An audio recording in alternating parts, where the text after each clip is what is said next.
아마존 같은 경우는 쇼핑몰이잖아요. 그러니까 이게 구조가 생각보다 복잡해서 그 제가 아까 이제 여러분들이 가서 앞으로 일할 때가 굉장히 많습니다 라고 얘기하는 건 만 보지 말라는 뜻입니다.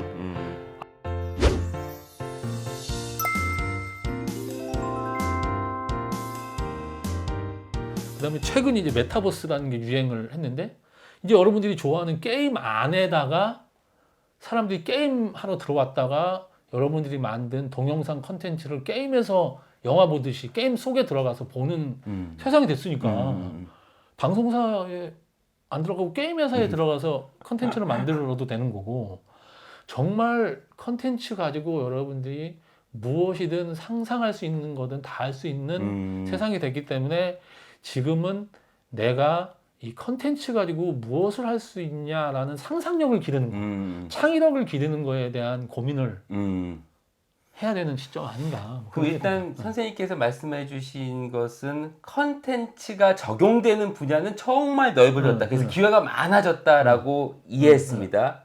자, 그러면 선생님, 이제까지 했던 대로 카메라 들고 나가서 촬영하고 이런 컨텐츠만 하면, 이런 컨텐츠 하면 되는 겁니까? 아니면 또 다른 어떤 양태가 있는 겁니까? 그러니까 저도 이제 메타버스 관련돼서 그 얘기를 좀 하고 뭐 그러면서 이제 저도 그 분야가 제가 일하던 쪽이 아니니까 공부를 좀 해보고 그러면서 우리가 그동안 카메라를 들고 다니면서 뭔가 만들고 하는 컨텐츠가 앞으로 뭐 계속 지속은 되겠지만 그거에 못지않게 우리가 컴퓨터 그래픽으로 만드는, 그러니까 CG라고 보통 이제 얘기를 하는데 CG도 만드는 그 컨텐츠들이 앞으로 그 카메라 동영상으로 만들어진 컨텐츠만큼 사람들한테 선택받게 되는 그런 세상이 가까운 미래에 올 것 같다라는 생각을 좀 하고 있거든요. 그래서 컨텐츠에 대해서 관심 있는 분들은 카메라라든지 이런 거는 뭐 당연히 기본으로 아셔야 될 것 같지만 그거에 더해서 지금 그 컴퓨터 그래픽으로 뭔가 새로운 이제 컨텐츠를 만들어내는 이제 사실은 이 뭐 3D 캡처를 한다든지 그다음에 버추얼 프로덕션이라고 불리는 그런 이제 게임 엔진을 활용해서 이제 뭔가 가상 환경을 만들어낸다든지 이런 거에 대해서도 사실은 이제는 알아야 여러분들이 미래에 의미 있는 콘텐츠를 만들 수 있는 그런 능력을 갖게 된 것 같아요. 선생님, 그러면은 주제를 조금 확대하겠습니다. 왜냐하면 선생님께서는 KBS라고 하는 지상파 방송국에 계시니까 얼마 전에도 이제 저희 OTT 방영을 했습니다. OTT에서 오셔가지고 하셨는데 웨이브에서 오셔가지고 이제 말씀해 주셨는데 OTT 우리 친구들이 관심 정말 많고요. 이야기하면 다 OTT예요. 요즘은. 앞으로 지상파 방송사 또는 종편 어떻게 되는 겁니까? 어떻게 보세요? 내부에서는?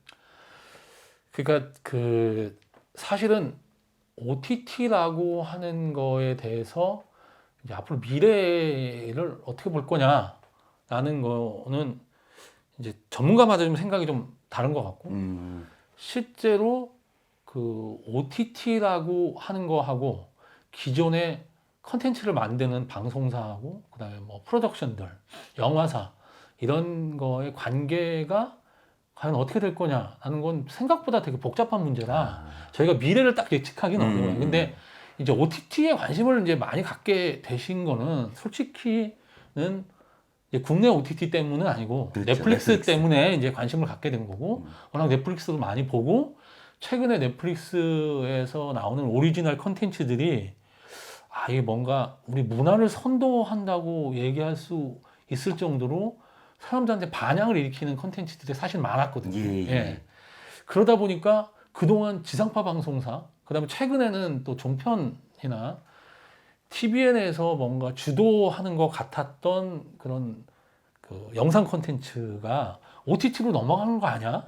라는 이런 생각들이 좀 있으신 것 같아요. 실제로.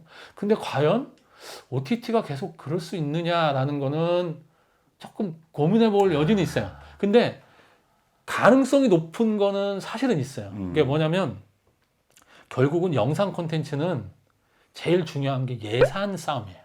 예산. 얼마나 많은 제작비를 가지고 컨텐츠를 만들 수 있는 역량을 그 회사가 가지고 있냐라는 그렇지. 건데요. 과거 지상파 방송사들이 그 거의 독과점적으로 영상 시장을 장악을 했던 건 그 당시 시장이 지상파 방송사 말고는 그런 제작비를 수급할 수 없었어요. 그 구조 자체가. 예, 예. 네. 그래서 만들어서 방송을 내서 그 만든 데 들어가는 만큼의 수익을 거둘 수 있는 방법이 지상파 방송사밖에 없었다가 그렇지. 최근 들어와서 뭐 종편이라든지 IPTV 이런 데서 그런 수익 구조를 만들어냈기 때문에 그쪽에서 이제 훨씬 더 제작비를 많이 들여서 컨텐츠를 만들고 있는 거거든요. 근데 지금 통신사가 방송사에 비해서 매출액이 10배. 그런 돈이 많죠. 그러니까 통신사가 하는 IPTV는 그냥 아주 산술적으로만 저희가 얘기를 하면 딴 거 다 빼고 지상파 방송사보다 10배의 제작비를 쓸 수도 있어요. 예. 예. 물론 이제 인적 자원이나 이런 게 그동안 지상파가 갖고 있는 거하고 비교가 안 되기 때문에 딱 그렇게 뭐 쉽게 얘기할 수 없지만 아주 산술 그냥 쉽게 얘기하면 10배를 쓸 수 있는 거고 그 넷플릭스라든지 그다음에 뭐 최근 아주 공격적으로 이제 투자를 하고 있는 쿠팡에서 하고 있는 쿠팡 플레이 같은 회사들은 이 제작비를 기존의 방송사나 뭐 IPTV에서 쓰고 있는 거에 1.5배나 2배, 2배 정도를 쓰고 있습니다. 그렇기 때문에 훨씬 더 좋은 컨텐츠를 기획해내고 잘 만들 수 있는 사람들이 돈을 조금이라도 더 주는 데를 가거든요. 그러다 보니까 자꾸 더 좋은 컨텐츠들이 그쪽에서 자꾸 나오고 그쪽에서 의미 있는 컨텐츠가 나오다 보니까 뭔가 우리 젊은 이제 친구들이 봤을 때 아, 컨텐츠 판이 저쪽으로 넘어가는구나. 그런 말들을 사실 많이 합니다. 예, 예. 그런 생각들을 하는 건데 그리고 저희가 이제 고민해 볼 게 약간 이런 거예요. 그러면 앞으로 OTT 이후에 OTT보다 더 제작비를 과감하게 쏠 수 있는 데가 무언가 나오면 나오면 OTT는 끝장이에요. 아, 그러면 OTT는 그리고 계속 그 제작비를 쓸 정도의 그게 수익 구조가 돼 있는 건가? 사실 넷플릭스에 대해서 저희가 그 우려 섞인 얘기가 좀 있거든요. 넷플릭스는 예. 왜냐하면 넷플릭스가 엄청난 돈을 컨텐츠 제작에 사실 쏟아붓고 있는데 버는 돈의 거의 대부분을 쏟고 있어요. 그래서 맞습니다. 넷플릭스가 흑자가 별로 안 나는 회사예요. 그러니까 돈을 버는 만큼 컨텐츠를 잘 만들어가지고 그 가입자 수를 계속 유지를 하거나 늘리는 그런 이제 전략을 사용하고 있기 때문에 근데 이게 혹시 삐끗해서 컨텐츠 제작비나 이런 거를 만약에 넷플릭스가 태우기 좀 어렵다라고 하면 실제로 넷플릭스보다 훨씬 좋은 구조를 갖고 있는 회사들이 그 지금 이제 11월에 한국에 들어온다고 알려져 있는 디즈니 플러스 같은 데나 그다음에 국내에 언제 들어올지는 잘 모르겠지만 아마존 비디오 같은 회사들은 훨씬 더 넷플릭스보다 이 수익 구조나 비용 구조가 좋거든요. 그러니까 그런 회사들이 들어오면 또 삐끗할 수도 있고 그러니까 그리고 그런 회사들은 OTT만 하는 게 아니라 영화사도 하고 그다음에 아마존 같은 경우는 쇼핑몰이잖아요. 그러니까 이게 구조가 생각보다 복잡해서 그래서 제가 아까 이제 여러분들이 가서 앞으로 일할 때가 굉장히 많습니다라고 얘기하는 건 OTT만 보지 말라는 뜻입니다. 앞으로는 여러분들이 NC소프트 같은 게임 회사에 가서 컨텐츠를 만들어야 될 수도 있어요. 게임 회사는 매출액이 통신사보다 또 몇 배 크거든요. 근데 선생님 말씀 잠깐만 들으니까 지상파 방송사 이거 어떻게 해야 되지? 지상파 방송사 이거 안 좋은 얘기가 돼가지고 물론 물론 그런데요. 그러니까 이제 근데 이제 저는 지상파 방송이 가지고 있는 그런 가치는 있습니다. 그러니까 가치 이게 물론 있죠. 뭐가 있다고 생각하냐면 아니 가치뿐 아니라 그 지상파 방송이 가지고 있는 또 그 독특한 수익 모델이 있어요. 그게 뭐냐면 다른 이제 OTT나 이런 거는 다 유료 모델이거든요. 여러분들이 다 돈을 내야 돼요. 물론 그게 뭐 큰 돈이 아니라서 내가 나는 크게 신경 안 쓰고 그 돈을 내겠다라고 생각을 뭐 하실 수는 있지만 사실은 그 무료 보편적으로 모든 사람들한테 서비스 된다는 건 굉장한 힘입니다. 그래서 지상파 방송 콘텐츠는 사실 일정 정도 수준 이상의 영향력을 저는 앞으로도 계속 가질 거라고 생각해요. 근데 이제 그동안 가지고 있던 영향력이 너무나 컸고 그동안 거의 영상 콘텐츠 시장을 독과점 해왔기 때문에 그렇지. 그때에 비해서는 지금 많이 계속 떨어져 그렇지. 가고 있어서 옛날하고 비교를 해서 저희가 자꾸 얘기를 하니까 이게 지상파가 위기고 이런 얘기를 하는 거지만 물론 지금보다는 더 떨어질 수도 있는데요. 근데 일정 정도 수준의 영향력을 지상파 방송이 무료보편적 서비스라는 것 때문에 그리고 그런 걸 원하는 분들이 아직도 상당수 있기 때문에 그런 점에서는 기본적으로는 지속 가능한 뭔가는 가지고 있다. 있는 수익 모델 면에서도 그러니까 가치뿐 아니라 예. 지상파 방송이 가지고 있는 가치도 있고 그 다음에 수익 구조라든지 이런 면에서도 그런 것도 예, 서바이벌 할 무료편적- 수 있는 그런 뭔가도 게 있다. 분명히 있기 때문에 제가 볼 때는 물론 이제 고민하고 경쟁력을 높이는 거에 대해서 계속적으로 연구는 해야 되지만 저희가 막 그렇게 막 비관적으로 볼 정도는 아니다. 예. 라고 생각하고 있습니다. 예. 선생님, 인공지능 얘기를 좀 해야 될 것 네, 같습니다. 네. 선생님께서 쓰신 인공지능 컨텐츠 혁명 책을 보면은 다양한 인공지능이 컨텐츠에 들어온 사례들을 많이 설명해 주셨고 의미도 설명해 주셨는데요. 단도직입적으로 하나만 여쭙겠습니다. 인공지능 시대에 컨텐츠 제작자로 살아간다. 어떤 의미가 있고 살아갈 수는 있습니까? 어떻게 되는 건가요? 그러니까 사실은 저도 이 책을 쓰면서 저도 공부를 좀 많이 했는데요. 그러니까 이 책을 쓰게 된 거는 아주 그냥 처음엔 단순한 거에서 시작했습니다. 그냥 단순한 저의 그냥 궁금증. 처음엔 뭐였냐면 제가 이제 IT 쪽에 관심 많고 뭐 이러다 보니까 저는 이제 컨텐츠진흥원이나 이런 정부 쪽에서 뭔가 하는 그런 이제 전략을 세우는 그런 거 회의나 이런 걸 들어갈 일이 좀 많이 있었어요. 근데 제가 이 책을 쓴 게 벌써 2, 3년 전인데 그때부터 이미 그러니까 이거 책 쓰기 1년 전부터 그러니까 벌써 한 5년 전부터인 거죠. 거기 회의를 들어가면 계속 얘기하는 게 인공지능 얘기를 하는 거예요. 예.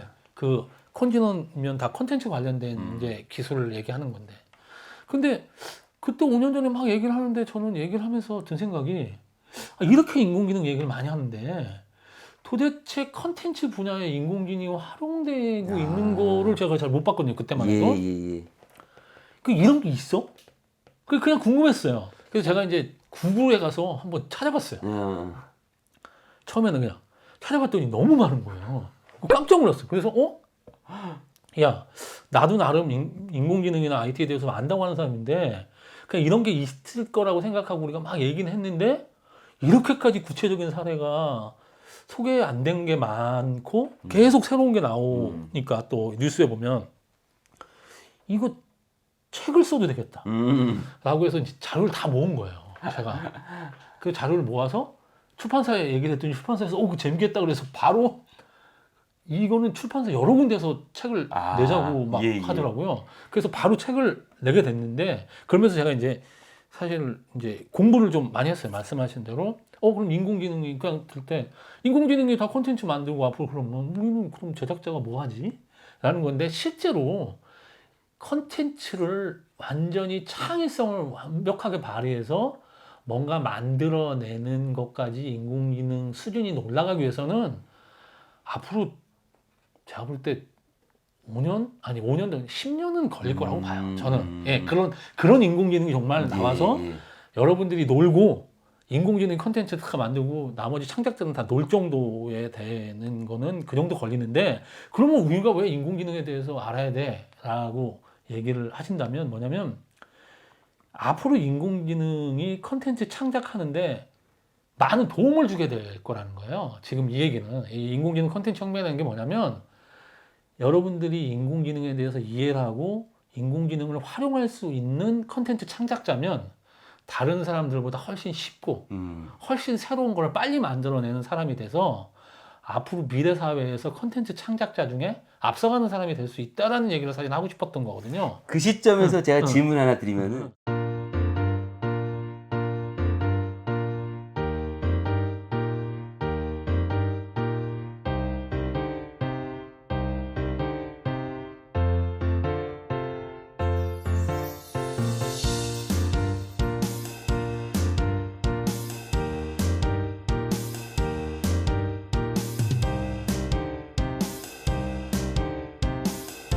영상이 유익하셨다면 구독, 좋아요, 댓글과 알림 설정까지 부탁해요.